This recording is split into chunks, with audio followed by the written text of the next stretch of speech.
విడు మొరటోడు అని వాళ్ళు వీళ్ళు ఎన్నెన్ని అన్న పసి పిల్లవాడు నవాడు.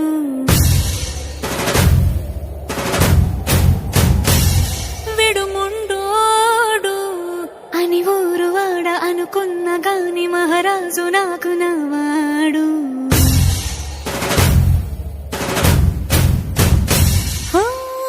మాట పెడుసైనా మనసులో వెన్న రాయిలా ఉన్నవాడిలోన దేవుడెవరికి తెలుసును నాకన్నా. సూసేకి అగ్గిరవ్వ మాదిరి